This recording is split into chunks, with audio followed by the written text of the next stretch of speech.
In this episode, laptop monitoring, it's not just in Pennsylvania. Apple sues HTC, a fresh look for Ubuntu. Does 1080p really matter? And Popular Science puts its entire archive online, and it's free.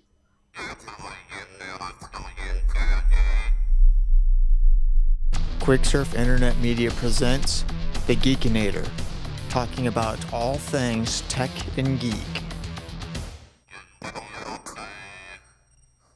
Hey everybody, how's it going? I'm your host Adrian, coming to you almost live from lovely Phoenix, Arizona, here in Studio C1 at Quicksurf Internet Media. The Geekinator podcast is a proud member of the Tech Podcast Network. If it's tech, it's here. Do feel free to head on over to www.techpodcast.com, and if there's anything you like over there, feel free to subscribe as well. Before we get into the stories for this episode, I would like to bring to everybody's attention that the feeds have changed. The URLs for the subscription feeds have changed. Largely, if you're already subscribed, then it's redirecting. However, I would encourage you to still go to the website quicksurf.com and get the new feed and change your subscription to that. If you're in iTunes, it will probably do it for you automatically. I've also added a new feed for the HD files. So for those of you who are automatically or who are manually downloading those, you can now subscribe to that feed and get those automatically. So with that, let's go ahead and get into the stories for this episode. From Hot Hardware, I discovered this story entitled Laptop Monitoring. It's not just in Pennsylvania. Now, we've been covering the school spying through the laptop webcam that was happening in Pennsylvania at the Lower Merion School District in Philadelphia. And it's turned out that they're not the only school that's been doing this. This story talks about another school, IS 339, where in 2004 the new principal started ordering new laptops and stuff, and what the clip has discovered is that the laptops have webcams, and the school staff, while the kids are in school, can monitor what they're doing through the webcam. Now, as long as they're only doing it at school and, everyone has been notified, this is terms of use for using this, this is school property type thing, I think that they'll be okay. But it just goes to show that not everybody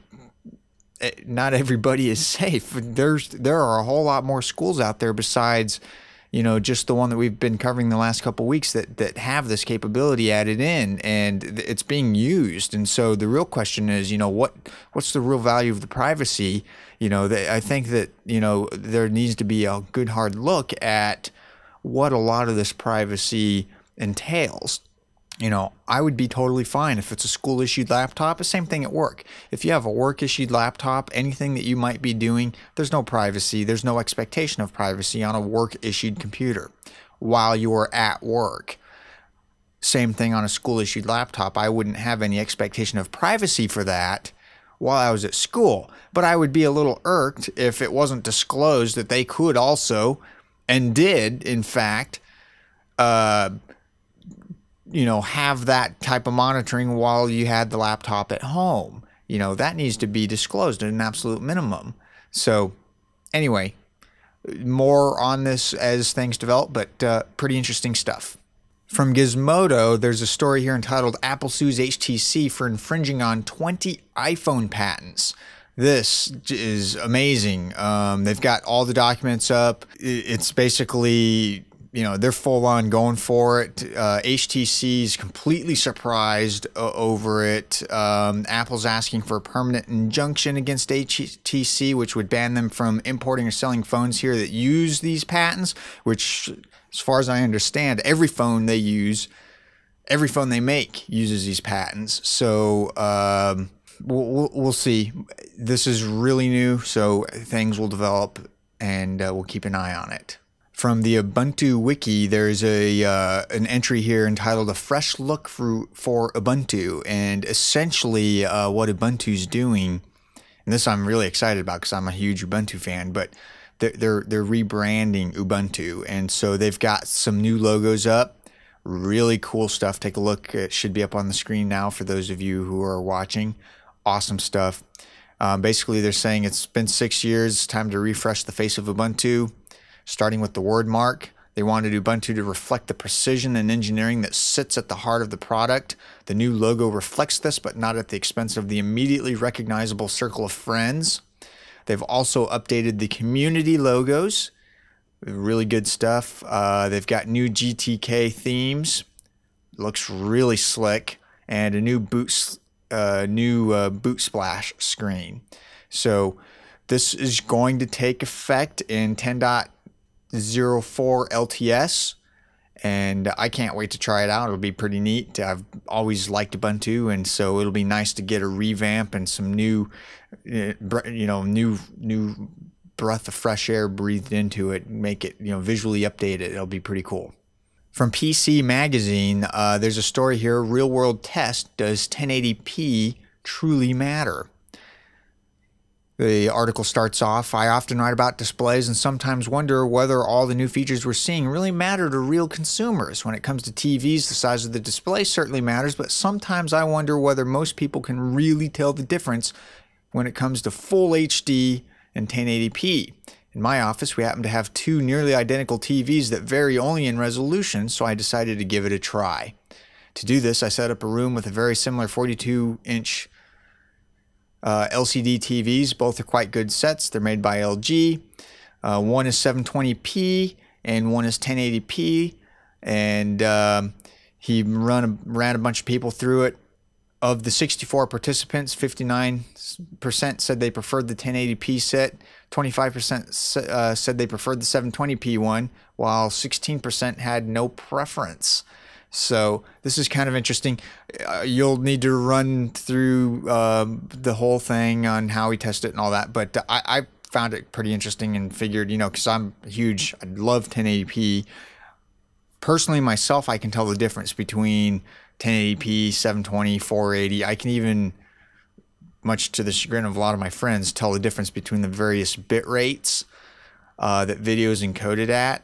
And so, I'm a little sensitive to that, but, it'd be kind of cool to see, two basically the same sets, but one's native resolution is 720p, the other one's 1080p, and really kind of critique it, what really is the difference. I would suspect that I would immediately be able to tell, at least personally, I'd immediately be able to tell which set's the 1080p set. But, you never know until you're actually looking at it. Pretty cool stuff, though. From Wired in their Gadget Lab, I discovered this article. Popular Science puts entire scanned archive online, and it's free. This is really cool. I'm a subscriber to Popular Science. I've gotten them for years and years and years. Huge fan of Popular Science, and this is one of the most exciting things ever. They have basically taken Popular Science, scanned in all of the old back issues, its entire 137-year archive, and put it online for us to read absolutely free. It's in partnership with Google Books. And it even has the original period advertisements. They literally took those back issues and just digitized them and put them up so that we can read them. Really awesome stuff. Definitely check it out. The URL is popsci.com/archives. So definitely check that out. I'm going to be losing the rest of my, next 3 months going through it. But it's really awesome stuff, man. It's pretty cool. So check it out. That'll pretty much do it for this edition of the Geekinator podcast. As always, everything we've talked about is linked up in the show notes. Just visit us on the web, quicksurf.com, and you'll see this there in the show notes. You can shoot me an email, geekinator@quicksurf.com. Follow my Twitter, twitter.com/Adrian_bacon. And with that, I will see all of you on the next episode. See you then. Bye.